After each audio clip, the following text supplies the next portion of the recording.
welcome to my channel. This is Erica. Today I'm going to teach you how to make Japanese nikujaga meat and potato stew.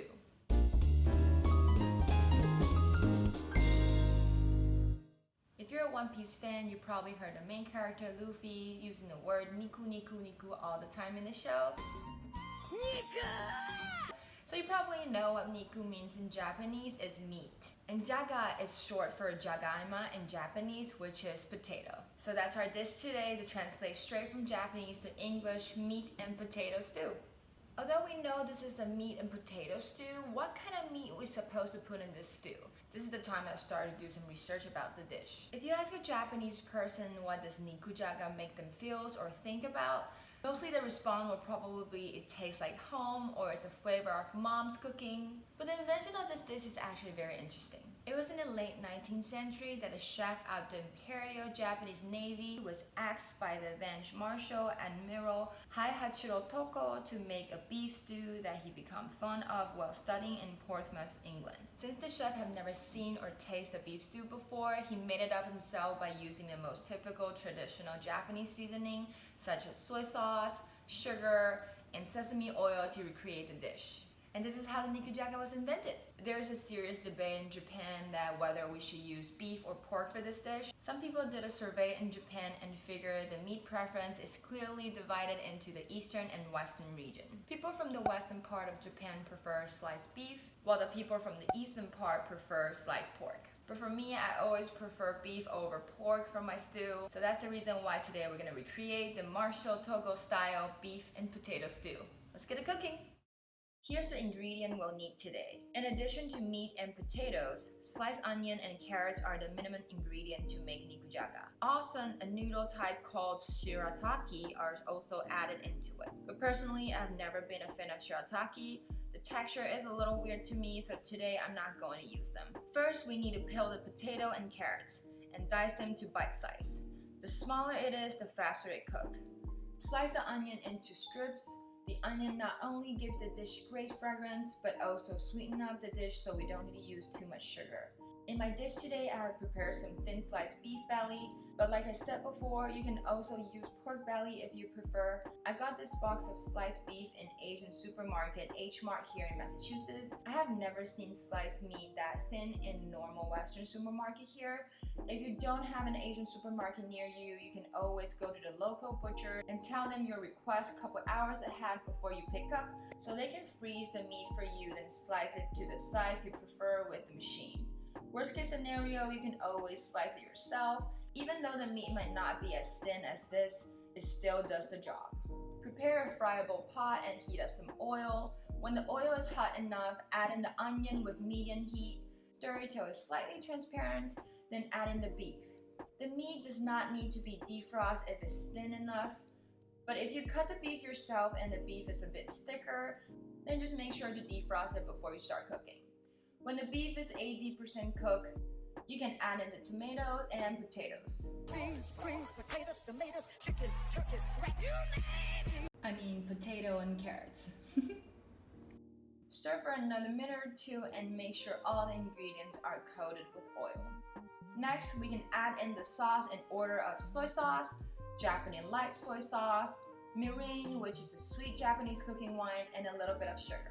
The Japanese light soy sauce I used today is 4 times more concentrated, so I'll add in some water to balance it. Wait till it's boiled, then skim out the floating excess. Turn the heat to simmer and cover. Cook for around 6 to 10 minutes depending on your ingredient sizes. Turn off the heat and done! Japanese beef and potato stew is ready to serve. Are you ready? Let's give it a taste. Wow, the smells really make me feel like home too. I know it sounds weird because I'm Taiwanese, but my mom has studied abroad in Japan for a year, so she's really into Japanese food. When I was a kid, I visited Japan at least like twice a year because my mom still keep on contact with her host parents in Japan while she was studying there. My mom made a lot of Japanese dishes while I was young, especially this meat and potato stew. Like, smells like mom, it does. Yeah. This stew tastes the best on top of a rice, so obviously I prepare a bowl of rice. I'm so hungry, this is like over my dinner time. taste it. The soup is relatively pretty clear stew, so you can also eat this just like a normal stew, like a soup, or you can top it up on a rice like me. And I always like to mix this broth with my rice. It can make any low quality rice taste really good. It's the same idea as the pan-fried tomato eggs I made before. Like this rice I use is actually an overnight rice in the fridge, so it will be relatively drier and more hard than the fresh rice. But when I eat it with potato stew, it doesn't matter how old is the rice, it always tastes good.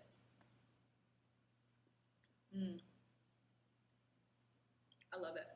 The onion is like all cooked through, so it's really like explosion of sweetness in your mouth. It tastes really, really good.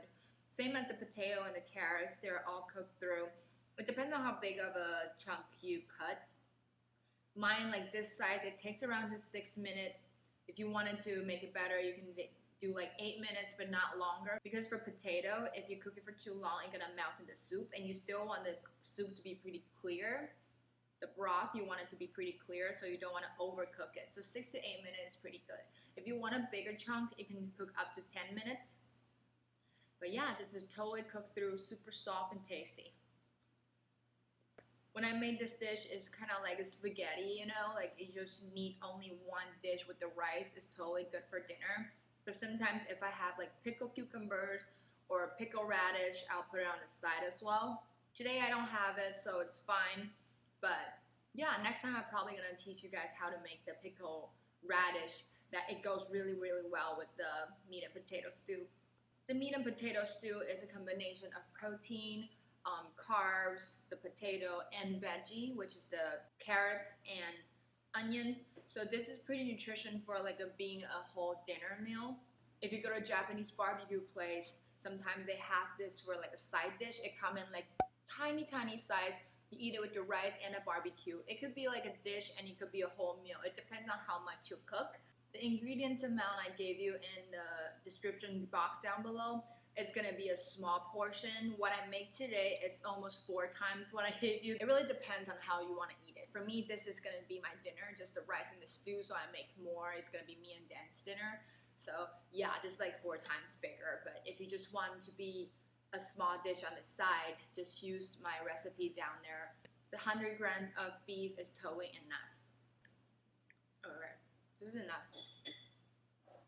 Let's learn some Chinese now so I can finish filming and Dan can have this for dinner as well. Let's go!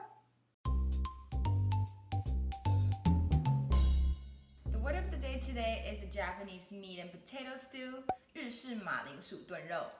The first word is with 2 characters, 日式. 日式. It's both 4th tone, 日式, which means Japanese style. And the second word with 3 characters is 马铃薯.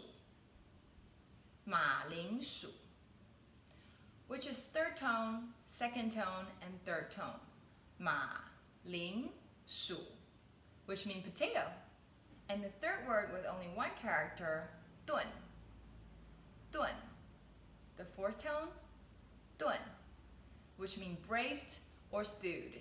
And the last but not least, 肉. 肉, 4th tone, 肉, which is meat. Niku is meat in Japanese, and 肉 is meat in Chinese. 肉 could be any kinds of meat. It could be 牛肉, which is what we use today, the beef, and it could also be 猪肉, which is pork. And here you go, the word of the day today, 日式马铃薯炖肉, Japanese meat and potato stew. Thank you for cooking with me today. I hope you liked the video. If you tried my recipe, definitely give the video a thumbs up and let me know. And leave a comment down below if you want to learn any type of Asian cuisine. Last but not least, don't forget to subscribe to my channel if you haven't already, and I'll see you in the next one. Bye!